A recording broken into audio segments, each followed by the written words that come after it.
সরকারি নিয়ম অনুযায়ী রাস্তার টেন্ডার হয়েছে 2023 সালে। তৈরি হয়ে গেছে শিলাবতী নদীর উপর সেতু, কিন্তু মাত্র 2.5 কিলোমিটার রাস্তা পাকা করার কাজ প্রায় 1 বছর ধরে থমকে রয়েছে জমিজটে। অবিলম্বে জমিজট কাটিয়ে রাস্তা পাকা করার দাবিতে এলাকার 8 থেকে 80 নামলেন আন্দোলনে। রাস্তায় বসে লাগাতার বিক্ষোভ আন্দোলন শুরু হয়েছে গ্রামবাসীদের। ঘটনা বাঁকুড়ার হিরবাদ থানার বহরা মোড়ের।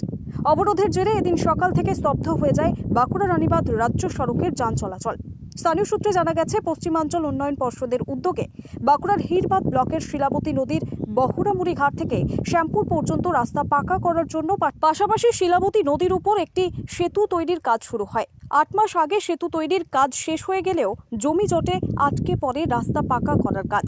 স্থানীয় ইন্দোপুর ব্লকের গোবিন্দপুর এলাকার মানুষজন দাবি করতে থাকেন, গোবিন্দপুর হয়ে যাওয়া যে প্রস্তাবিত রাস্তা কোনো সরকারি রাস্তা নয়, তা ব্যক্তিগত মালিকানাধীন। তাই ওই রাস্তা পাকা করা চলবে না। স্বাভাবিকভাবে জমি জটে আটকে পড়ে ওই রাস্তা পাকা করার কাজ। এদিকে দিনের পর দিন রাস্তা পাকা করার কাজ আটকে থাকায় চূড়ান্ত সমস্যায় পড়েছেন বহরামুড়ি, শ্যামপুর, বনকাটা সহ বিভিন্ন গ্রামের মানুষ।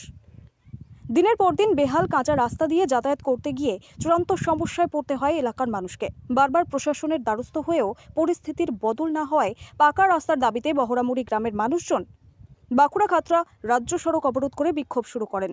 স্থানীয় গ্রামগুলির বাসিন্দারা পুলিশ অবরোধ স্থলে গিয়ে অবরোধ তোলার চেষ্টা করলেন। নিজেদের আন্দোলনের রাস্তা থেকে সরতে নারাজ বিক্ষোভকারীরা।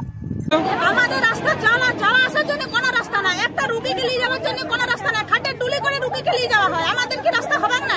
কোন গ্রাম? শামপুর গ্রাম। কোথা থেকে কোথা পর্যন্ত রাস্তা? শামপুর থেকে গোবিন্দপুর পর্যন্ত। আর যাতায়াতের আর কোনো রাস্তা নেই? না, যাতায়াতের কোনো রাস্তা নেই। তো এখন কি চাইছেন? এখন আমরা রাস্তা চাই। ওই রাস্তা কারা হতে দিচ্ছে না? কারা হতে দিচ্ছে না আমরা জানি না। প্রশাসনকে জানানো হয়েছে? প্রশাসনকে সব কিছু করে দেওয়া হয়েছে, এই জন্য রাস্তায় আজ বসেছি। আমাদের কি দরকার? আমরা স্কুলে যেতে পারছি না, কাদায় কাদায় স্কুল যাই আমরা কিসের জন্য? বড়ামুড়ি দিয়ে। হ্যাঁ, বড়ামুড়ি দিয়ে হাঁটে হাঁটে স্কুল যাই। কতক্ষণ? আমাদের দীর্ঘদিন আজ 4 পুরুষ 5 পুরুষ আমাদের এই অবস্থা, ডুলি করে মানুষ নিয়ে যেতে হয়। কোনো প্রসব মায়েদের খুব কষ্ট, মাঠেই বাচ্চা প্রসব হয়ে যায়। আমরা দীর্ঘদিন এইভাবে কষ্ট পেয়েও আমরা রাস্তা পাইনি। আমাদের এখানে যে হিরবান থানা এবং ইনপুর থানার যে একটা মঞ্জুর করেছিল, তারাও ইনপুরের ওনারা রাস্তা করতে দিব না। এই জন্যে আমাদের অসুবিধা বেশি। আমাদের কোনো দিক থেকে যে কোনো দিক থেকে আমাদের জন্য যোগাযোগ করে দেয়। তার ইনপুরেই হোক আর আমাদের নদী দিকে ধারে হোক, আমাদের জন্য যোগাযোগটা আমরা চাই। কোথা থেকে কোথা রাস্তাটা? শ্যামপুর থেকে আমাদের শিলাবতী। আমাদের দীর্ঘদিন রাস্তাটা হওয়ার জন্য অনেক রকম লড়াই আমরা করেছি, আজ পর্যন্ত কোনো সুবিচার পাইনি। আজ আমাদের রাস্তাটা স্যাংশন হয়ে গেছে, রাস্তাটা হতে রাস্তাটা বন্ধ হয়ে যায়। আমাদের পাশাপাশি গ্রামে যে গোবিন্দপুর বলে একটা গ্রাম আছে, তাদের অবজেকশন আসছে, আমরা এই রাস্তা করতে দেবো না। আমরা যে দীর্ঘদিন এইভাবেই যাচ্ছি, ছেলে মেয়েদের ডুলি করে নিয়ে যেতে হচ্ছে, গর্ভবতী মায়েদের ডুলি করে নিয়ে যেতে হচ্ছে। আমরা সেই সুবিচার কখন পাবো সেটাই আমরা জানতে চাই। কোথা থেকে কোথা পর্যন্ত রাস্তা? আজ আমরা শিলাবতী আর রোড থেকে মেন রোড থেকে আমাদের শ্যামপুর পর্যন্ত যে রাস্তাটা স্যাংশন হয়েছিল, আজ পর্যন্ত কোনো সুবিচার আমরা পাইনি। আজ পর্যন্ত রাস্তার এখনো কোনো হতে মিলছে না। আমরা এই রাস্তা এইভাবে কিভাবে গ্রামে কিভাবে বাস করবো, সেই বসবাস করার একটা সিদ্ধান্ত আমাদেরকে দিতে হবে। প্রশাসনের তরফে জানানো হয়েছে? প্রত্যেকটা প্রশাসন তরফে আমাদের সব কিছু দিয়ে আছে, ডকুমেন্টস দিয়ে আছে, আপনার জানানো হয়েছে, চিঠি দিয়ে আছে, সব কিছু দিয়ে আছে, কিন্তু এখনো প্রশাসন কোনো কাম করেনি বলে আমরা আজকে পথে নামতে বাধ্য হয়েছি।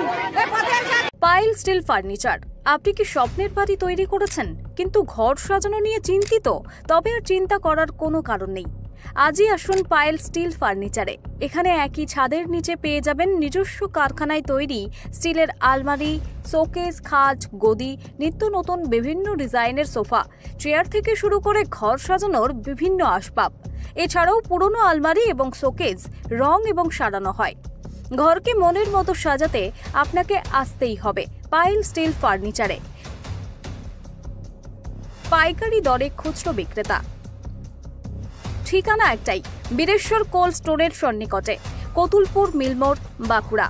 যোগাযোগ করুন আমাদের এই নাম্বারে 9733175018।